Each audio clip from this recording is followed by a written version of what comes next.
welcome once again to Senior Focus. I'm your host, Bill Adams. Senior Focus is a show designed for folks over the age of about 50 or so, but of course, people of any age hopefully can enjoy some of the information you get from the show. If you happen to miss the show, you can always watch it again on demand on Armstrong. And also, Greg Roten, who produces the show, is nice enough to put it up on YouTube. So you can check out YouTube and just go to type in Senior Focus in the search. Today we're going to be talking with Mr. Sean Posey. He is with, well, actually he's going to explain. He's not necessarily a group, but he's here to promote his new book, which is called LOST Youngstown. That's correct. Yeah, welcome. Thank you. And it's a fascinating study of, well, you could describe it basically things that were in Youngstown but aren't anymore, or maybe the shells are there, I guess. Right. Yeah, you want to, just maybe a thumbnail sketch of the book. Sure, yeah. So Lost Youngstown is actually part of a series that the History Press has. When I started writing the book, the History Press was an independent publication, but it's been since acquired by Arcadia Publishing. Right. So now you have Arcadia, and History Press exists as like kind of one of their brands. But they had a series called the Lost series. So there's been, Lost Cleveland, New York City.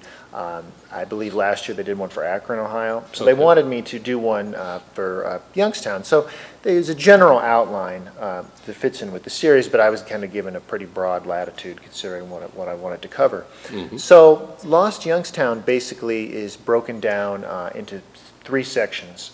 The first section of the book is called Industrial Colossus, and it covers two of what I kind of consider the most important industrial or some of the most important industrial concerns that were in Youngstown. One is Youngstown Sheet and Tube, but everybody knows. Right. The second was Republic Rubber, which maybe a lot of people aren't familiar with, which was a pretty decent-sized rubber company that was on Albert Street on the Lower East Side. That started out making some of the first non-skid tires in existence, and then eventually switched over to making hosing for the military and for other applications. The second section of the book is called Third Places. So third places is a term that urban planners use to delineate places that are not where you live and not where you work. So dance halls, theaters, places like that. Oh, public areas. Yeah, very public areas, right, where people mix and mingle. And in that section, I talk about the Paramount Theater, which was originally the Liberty Theater downtown. It was the last of the functioning downtown theaters. The Uptown District, which was a little bit similar to downtown, a big commercial corridor. I talk about a lot of the different places that were there. Sears, Mickey's Bar, the Colonial House, places like that. And the last two parts are the Elms Ballroom, which was on the north side of Youngstown, very similar to the Idora Ballroom in its day, and the Newport Theater, which was kind of the first theater that was built outside the city, just over the line in Boardman. Yeah, suburban area. Yes. Suburban area, but at the time, but it's still kind of a classic movie house. And the last two sections are just about neighborhoods that are really no longer there. The one is a kind of a broader section. It talks about the stretch of West Federal Street, which is now Martin Luther King. So that's everywhere from the old Monkey's Nest neighborhood, and it'd probably have to be of a certain age to remember that, all the way to Briar Hill. So it's towards the very edge of the city, going towards Girard. I talk about that whole stretch. And the history of that. Those were very much portal neighborhoods where a lot of families that are in the valley today, their forefathers came through and settled initially, down there working for the canal or in the coal mines, or later for places like U.S. Steel. Right. And the very last chapter is about Smoky Hollow. Oh, good. Okay, which a lot of people are familiar with. Right. But I'm sure we learn facts as we go. A lot of the things we were talking before the show, I had never heard of. Some of the neighborhoods you were talking about just now, and then. Well, I'll be fascinated to talk a little bit more about like the Elms and some of the things that happened there. Well, before we really get in depth, let's let people know where they can pick the book up if they're interested in reading it. Sure. The book can be picked up at Barnes & Noble in Boardman, the shops at Boardman Park. It can be picked up at Books A Million in the Eastwood Mall, and also available at Flutterby Books, which is an independent bookstore in Hubbard. And of course, it can be purchased anywhere online. Right, things like Amazon and that Sure, type of thing. sure. And maybe, well, let's go through the book, and then towards the end, we'll talk about maybe the genesis of it, if sure. that's okay. Again, you talked about some of the workplaces. Sheet and Tube, is a fascinating employer.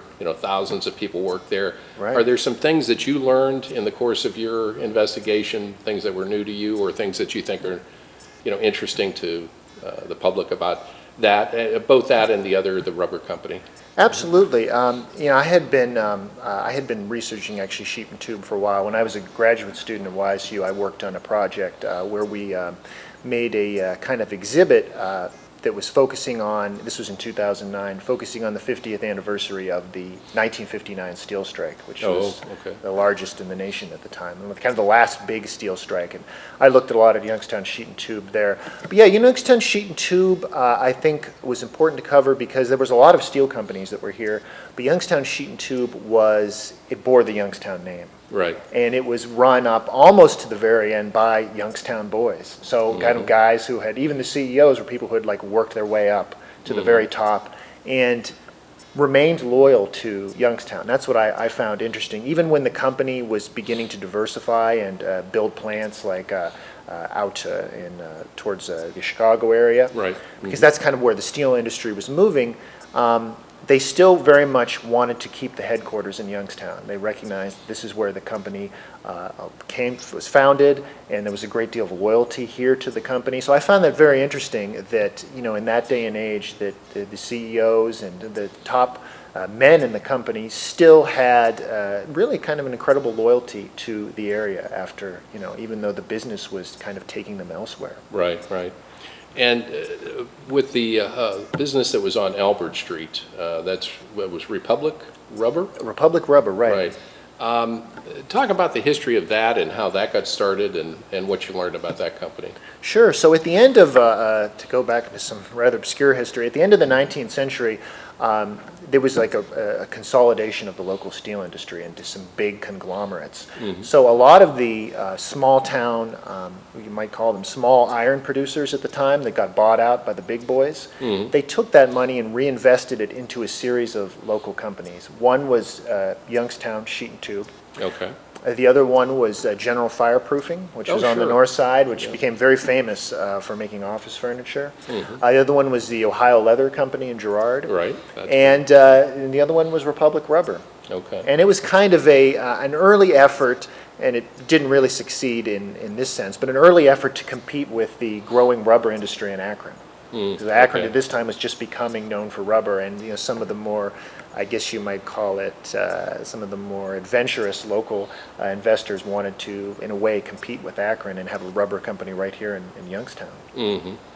Now, you mentioned these companies, and then also, now in the book, you again, just to describe the book, do you have pictures and photographs? Yes, many photographs. I have historical photographs, and then I have photographs that I've taken on my own. So what you often see are pictures of these sites, what they're like today, often abandoned, or pictures of where these places were. I have a lot of before and after pictures that might show you one vantage point of a place in 1950 and what it looks like today to give people a sense of how the landscape's changed. So like Republic Rubber, I have several historical photographs of the plant, and then I have a lot of photographs of the plant kind of in its abandoned state.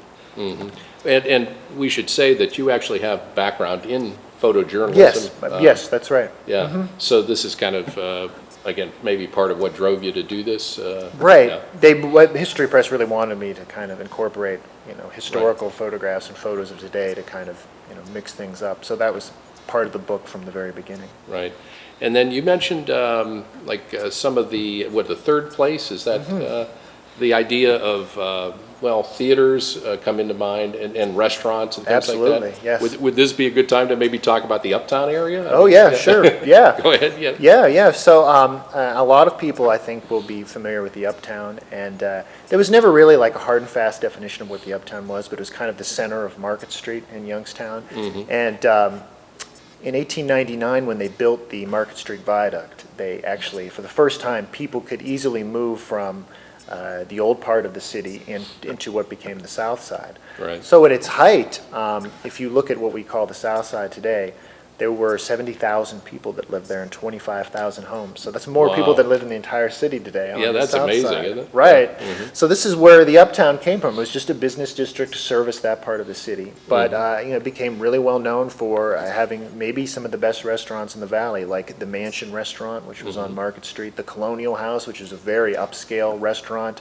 It was actually started by mobsters for the specific purpose of having gambling, which Is that right? the city under the Charles Henderson administration immediately put the nix on that. But Yeah, they were reform administration. right. But it did become a very well-known restaurant for people that were looking for some the best kind of upscale dining experience they could find, and of course the Uptown Theater, which I think many people will be familiar with. Yeah, and what is the genesis of that, the Uptown Theater? You want to talk about Sure, this? yeah. So the Uptown Theater was built in 1926. So the building is still there, so it's 90 years old at this point. And when it was built, of course, it was a silent theater. It had an organ in it. Oh, okay. It's very, very old school. And it was one of the kind of first big movie houses to appear outside of the downtown. Traditionally, to that Everything point. was, The downtown. big downtown movie houses were the Liberty and then the Paramount. Palace Oh, Theater. yeah. Okay. The State and the Warner had not even been built yet when the Uptown opened. So it's even Wow. older than the Powers building now. Wow. And over time, it became a really popular theater. It was called Youngstown's Luxury Theater, and a lot of people from the city, and then later from Boardman, came to the Uptown. And it was known for double features. You could go and pay one price and see two movies. To a lot of people, you pay a lot of money and you see one movie, and that's it. Right, and you pay a lot for the popcorn and Oh other boy, things do too. you yeah. ever? Right. So the luxury theater, were there any things like, was it air conditioned? Is that what it, or were there some things that made it, special? Yeah, it was air conditioned. Not initially when it opened, but at a Sure. very early date. Like I said, it had an organ in it, which is kind of the sign of a good theater. Silent Right. theater. You go in and play. Someone would play along to the movie with you to kind of give you a dramatic sense of what was going on. It had a balcony, though not a large balcony, and it also.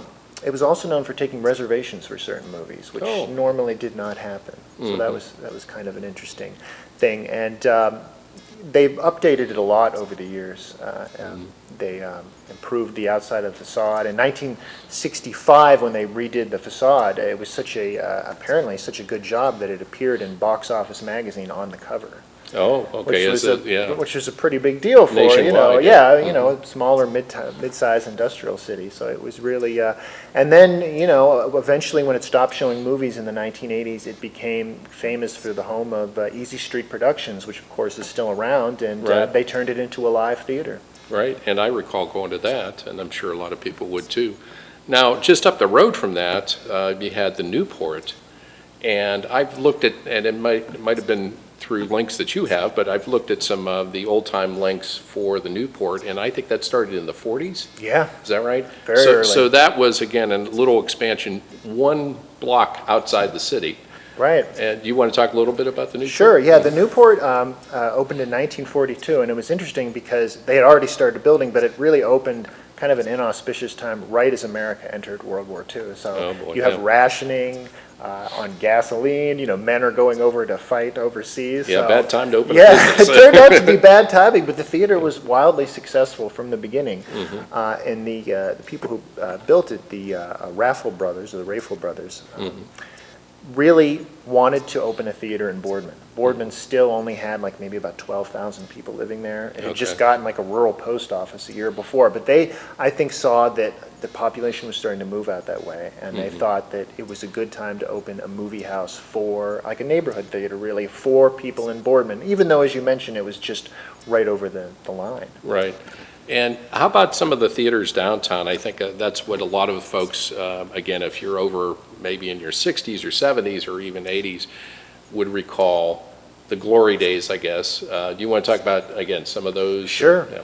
So sure, in the chapter that I have about the Paramount Theater, I actually use it as an opportunity to talk about most of the theaters downtown. The Paramount was, when it opened in 1918, was the Liberty, but it was like the first real movie house. So people who would not traditionally go to a Nickelodeon, who were very much, I guess in a way, some might say a little snobbish about that. They preferred the live theater. They felt comfortable going to the Liberty because this was a classically designed building, very ornate, nice seating, smoking rooms, all the traditional things that they would expect.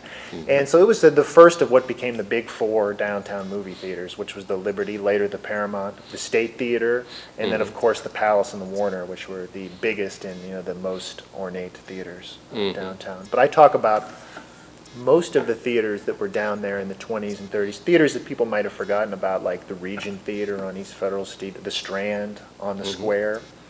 And then places like the Cameo Theater, which was a silent theater which did not last long, but was the sister theater to the State. Oh, okay. Yeah, these are all new to me. Yeah, there's some obscure history in here, things that people will know and things that people will have maybe never heard about. Well, speaking of things that I hadn't really heard of or was familiar with, but the Elms, which apparently was a really major location, nightclub. Nightclub, is that the way, or club? Yeah, we might think of it as a nightclub or a dance hall. Right. Yeah, that was fascinating to me, again, when we talked before the show. So if you want to talk about that in some detail? Sure, yeah. So the Elms, what became known as the Elms Ballroom, actually started in the early 1920s as the Bott Dancing Academy. The Bott family was a local family. During that time, it was very important to know how to dance. Dancing was maybe one of the most important social skills that you could have at the time. And they were an interesting family. They were very much into classical dance and opposed to the new form of jazz dancing that was coming along, like the flapper era stuff, very much opposed to it. So they opened the Bott Dancing Academy, built the building, as a place where people could go who learn how to dance, but what they called proper dancing, classical dancing. And in the late 1920s, they sold it off to a gentleman named Frank Stadler, who had ran, if people are familiar with this, might be obscure history too, the Southern Park trotting track, which was in Boardman, where people would go to watch the horses race. Well, if you don't mind, could we go a little diversion on that? Because again, I've just read some things on that, and that's fascinating. Yes. That's where, in the general area of the Southern Park Mall, right? Yes, that's where the name Southern Park Mall comes from. Right. Could you, and then we'll go back to the Elms, but you want to talk a little bit about that? Yeah, so the Southern Park trotting track was, of course, at this time in a very rural section of Boardman. And people would go out there, they would take the trolley car out there to watch the horses. This is kind of a weekend version. But there was also a place called the Southern Park Dancing Pavilion, which was very, very popular in the late teens and 20s. And the gentleman who ran it, his name was Frank Stadler. And after that burned down in the mid-1920s, the Southern Park Dancing Pavilion, he looked elsewhere for something similar to it, and he bought the Bott Dance Academy, and in 1929 he turned it into the Elms Ballroom, because it was on Elm Street. And within a short period of time, it became, next to the Idora Ballroom, one of the most popular dance halls in Northeast Ohio, where everyone from Tommy Dorsey to Glenn Miller, all of the big bands, when they would come through the area, would play Idora or they would play the Elms Ballroom. So it was a very big deal at the time. And this, again, to give people an idea exactly where it is, what's there today? The Elms Ballroom roughly would have been today where the Kilcawley Center is, or the Chestnut Room and part of the Kilcawley Center. If you go there today, if you see some of the pictures in the book, it'll be very difficult to figure out where it was. I had to go back and really do some digging because that whole area was reconfigured during urban renewal in the 1960s when the university expanded. That was at one time, there were businesses there, houses. That was not, that was not a center that wasn't of part education. Of the college? No, it was not part of the college at all. A lot of the college, as you might know, for a long time was actually ran out of old houses. That was kind of the university buildings, and sometimes during buildings that were built during World War II, very simple dormitory type buildings, very much not at all what you see there today with Youngstown State. And I think you said, Frank Sinatra also? And other, yeah, Frank Sinatra played there, played there. And what was the capacity, do you know? It was not quite as big as the Idora Ballroom, but, there were times when you could have 2,000 people there for a show, or even more. So it was a nice sized place, and it had a lower dancing floor, and then it had a kind of track around the top where the bar was, and also where people could go down and watch the dancers, or people could go up there and dance themselves. Oh, wow. Yeah, that'd be fascinating. Again, there's information about all of this in Lost Youngstown. Yes. And again, we're talking with Sean Posey, who is the author. And at this point, why don't we talk a few minutes about how you got involved in this. Sure. And just your background. You have a degree in history, is that correct? Do you want to Yes. talk about your interest in history and where Sure. that comes from? Yeah. Sure. I have a degree in photography, and I have a master's degree in history from Youngstown State. Okay. So I was already, very much interested in both of the big topics in the book, photography and history. Right. But I was approached by the history press to write this book, basically as part of their Lost series. Mm-hmm. And they gave me, a lot of latitude to write the book. But I very much wanted to focus on places that hadn't been written about extensively, or places that I thought were important but that people might not know as much about, like the Ohms Ballroom. Mm-hmm. So that's kind of my approach when I started the book.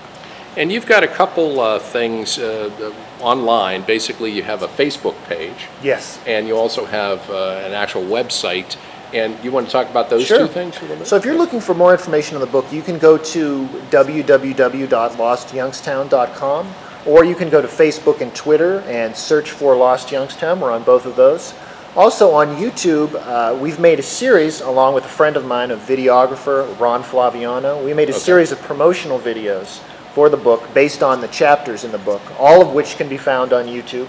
Mm-hmm. And in those previews, I go to a lot of these places where they are today, or I interview people I interview Mike Roncone, who's a very famous musician locally that played at the Ohms Ballroom. We talked to him, and he even plays us a number for our, Ohms Ballroom segment. Yes, so you go on YouTube, you can find all those videos. Just go to YouTube and type in Lost Youngstown or Lost Youngstown Sean Posey, and all that will come up. Mm-hmm.